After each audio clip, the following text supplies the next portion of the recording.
अधिष्ठाता महोदय, आप सब जानते हैं कि गत 4 या 5 वर्षों में राजनीतिक चेतना आम तौर पर तीव्र हुई है। स्टॉप।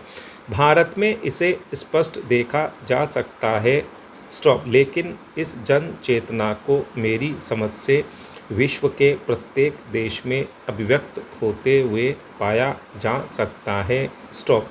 कुछ स्थानों में यह आंदोलनों और प्रतिरोधों का रूप लेती है और अन्य जगहों में कुछ और रूप पर यह वास्तव में एक ही चीज़ है जो भिन्न रूपों में प्रकट हो रही है। स्टॉप।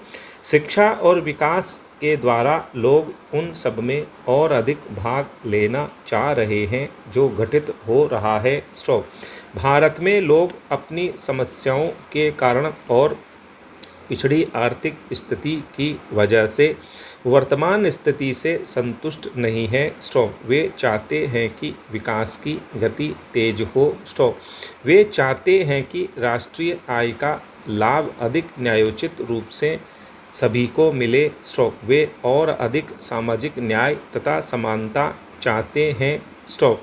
उन्हें आशा है कि राजनीतिक दल बहुत कुछ करेंगे। स्टॉप। वे उनसे सेवा की आशा लगाए हुए हैं। स्टॉप। वे चाहते हैं कि कानून की प्रणाली में परिवर्तन हो। स्टॉप। मैं समझती हूँ कि यह आम उद्वेलन ही प्रशासनिक सुधार की मांग का कारण है। स्टॉप।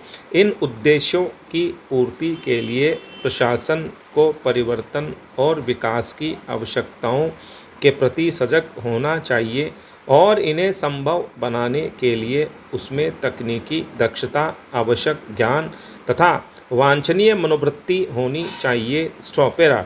दुनिया में कोई भी वस्तु कभी भी जैसी की जैसी नहीं रहती। स्टॉप। और हम एक ऐसे समय से होकर गुजर रहे हैं जब चीज़ें पहले से कहीं ज़्यादा तेज़ी से आगे बढ़ रही हैं। स्टॉप। इसलिए हम जो भी योजना या कार्यक्रम प्रारंभ करें, हमें सदा भविष्य पर नज़र रखनी चाहिए, उन सब से भी जिसका हम प्रशिक्षण ले रहे हों। स्टॉप।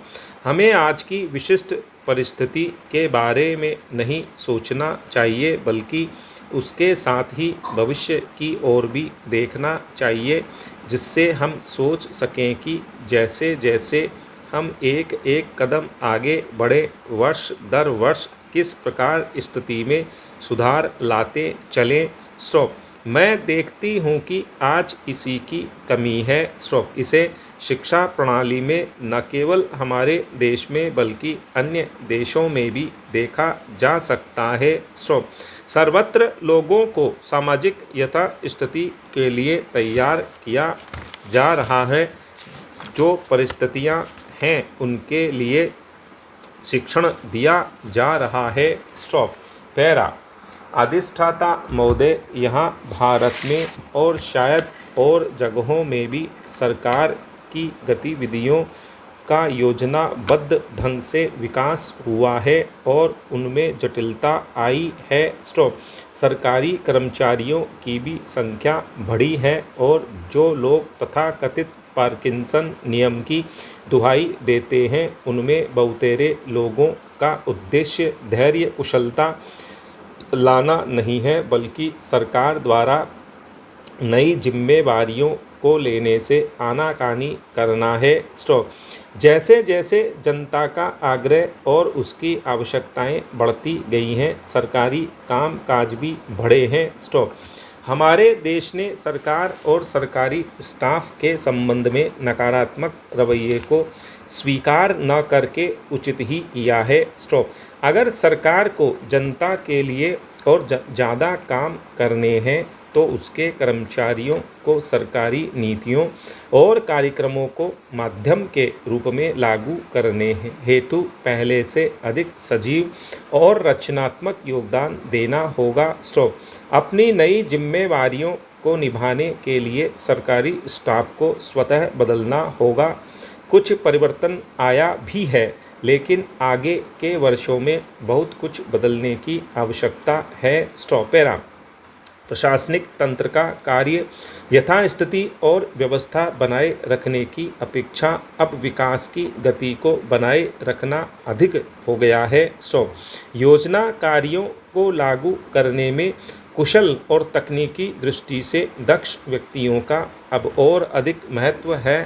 इसके लिए ऐसा करना है कि पहले की कार्य स्वयं सिद्ध मानी जाने वाली बातें भी काम में रुकावट न बनने पाएँ। साथ ही साधारण प्रशासक को स्वयं भी आर्थिक और तकनीकी तत्वों की ज़्यादा गहरी जानकारी होनी चाहिए। पैरा आज प्रत्येक देश में विशेषज्ञों और साधारण प्रशासकों के बीच संघर्ष की स्थिति पाई जाती है।